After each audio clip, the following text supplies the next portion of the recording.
ব্যক্তির নামে কোনো স্লোগান হবে না, একজনের নামে স্লোগান। কার নামে? আরো জোরে বলেন। আমাদের দেশের কিছু লোক ইমোশনাল, ওনা বলে নারায়ে রিসালা ইয়া রাসূলুল্লাহ। পাইছো কোত্থেকে এই সমস্ত ফালতু জিনিস? কোন নবীর নামে স্লোগান হবে না, এক আল্লাহর নামে স্লোগান হবে। এরা রাসূল পাকের উম্মত দাবি করলেও এরা মূলত ওলীদ ইবনে মুগীরার সন্তান। কারণ আমার নবীকে ওলীদ ইবনে মুগীরা অনেক সময় কটাক্ষ করে করে কথা বলতো। আমার নবী এক মুহূর্তে বলেছেন, তুমি যার সন্তান। আসসালামু আলাইকুম ওয়া রাহমাতুল্লাহি ওয়া বারাকাতুহু। সম্মানিত দর্শক শ্রোতা, আপনারা দেখেছেন যুগে যুগে কালে কালে আল্লাহর পেয়ারা মাহবুব নবী, আমাদের জানের জান প্রাণের প্রাণ রাসূল পাক সাল্লাল্লাহু তাআলা আলাইহি ওয়াসাল্লামকে নিয়ে কটূক্তি কোনো শেষ নেই। দিনের পর দিন, রাতের পর রাত যারা রাসূল পাকের দুশমন, শত্রু, যাদের অন্তরে নেফাকত রয়েছে, তারা সবসময় চায় আল্লাহর পেয়ারা মাহবুব নবীকে, ওনার শান ও আজমতকে নিচু করার জন্য। একজন ব্যক্তির বক্তব্য আপনারা শুনেছেন, ইনি বলেছেন যে নারে তাকবীর বলতে হবে, নারে রিসালাত বলা যাবে না, এটা নাকি ফালতু। সর্বপ্রথম আমি তার এই বক্তব্যকে ধিক্কার জানাই যে উনি ইমানদারের হৃদয়ে একটি আঘাত করেছেন। আজকে এই বিষয় নিয়ে আপনাদের সম্মুখে একটু পরিষ্কার হব, ওনার বক্তব্যের ব্যাপারে ইসলাম কি বলে। সর্বপ্রথম একটি আমি তাফসীরের রেফারেন্স করতে চাই। হযরত আল্লামা সৈয়দ মাহমুদ আলুসি হানাফি বাগদাদি রাহমাতুল্লাহ আলাইহি, ওনার একটি তাফসীর রয়েছে, বিখ্যাত তাফসীর, তাফসীরে রুহুল মাআনি।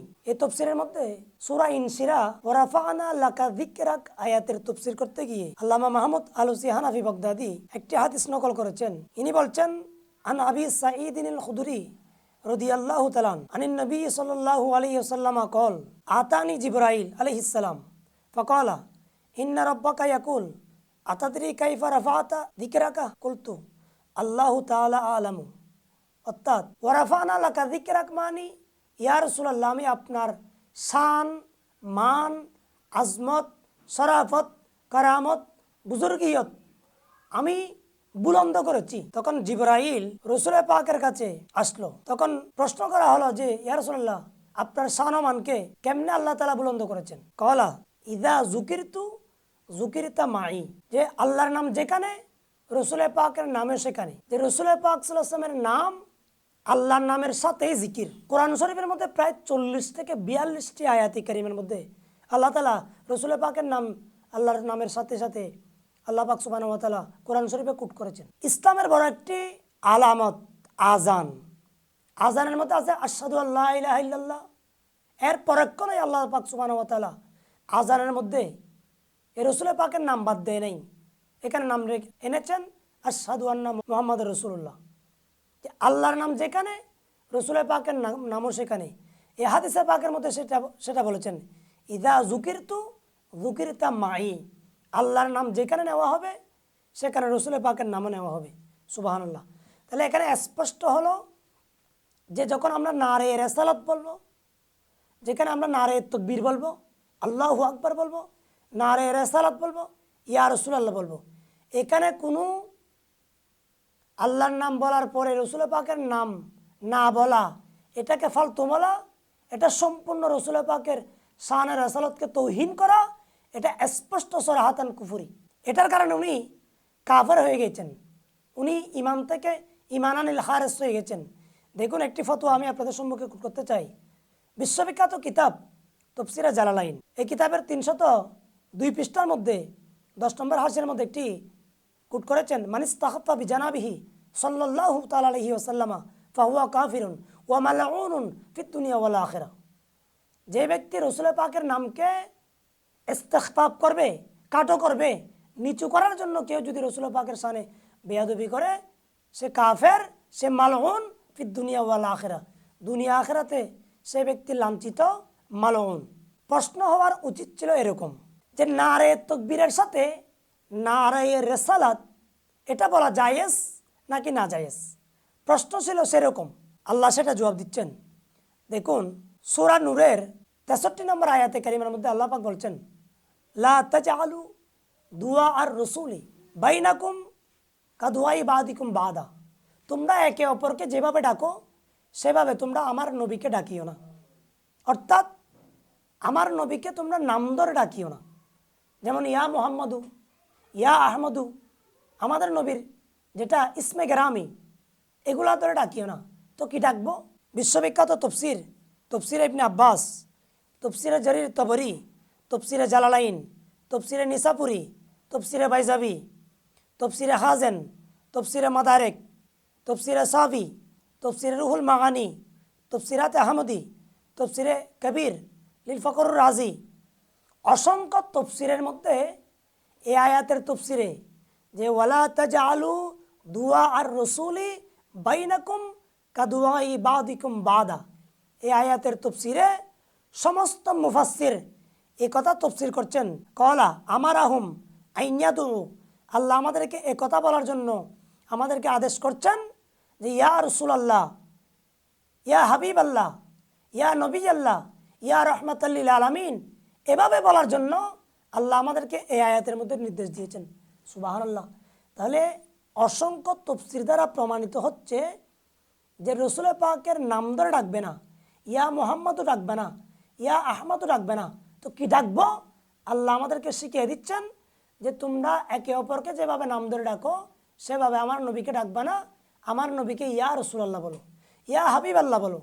আজকে যারা ইয়া রসুলাল্লাহ বলে কে ফালতু স্লোগান বলছে, তাদের কাছে জ্ঞান নাই, মূর্খ, জাহেল, মলুন। এরা রসুল পাকের উম্মত দাবি করলেও এরা মূলত ওলীদ ইবনে মুগিরার সন্তান। কারণ আমার নবীকে ওলীদ ইবনে মুগিরা অনেক সময় কটাক্ষ করে করে কথা বলতো। আমার নবী এক মুহূর্তে বলেছেন তুমি যার সন্তান, সূরা কলমের মধ্যে আল্লাহ পাক সুবহানাহু ওয়া তাআলা বলেছেন উতুল্লিম বাদা যালিকা জনিন, যে তুমি হচ্ছে যার সন্তান। এই যার সন্তানের পেতাত্তা হচ্ছে তার এক মনোয়ার, সে যার সন্তান, সে কাফের, মলউন।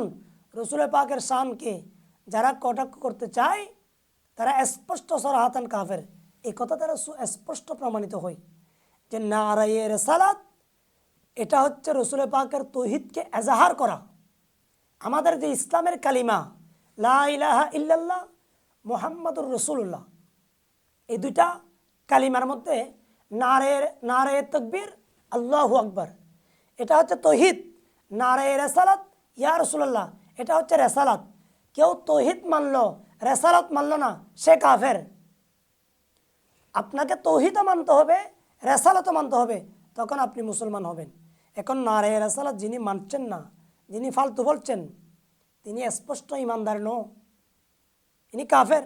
দেখুন, এক ব্যক্তি আব্দুল্লাহ ইবনে উমরকে বলছেন ফাকালা লাহু রাজুল, এক ব্যক্তি উমরকে বলছেন উযকুর আহাব্বান নাসি ইলাইকা, এই আব্দুল্লাহ ইবনে উমর, তোমার একটি পা অবশ হয়ে গিয়েছে, তুমি এই মুহূর্তে তোমার প্রিয় ব্যক্তি যিনি তিনাকে তুমি ডাকো, আহ্বান করো।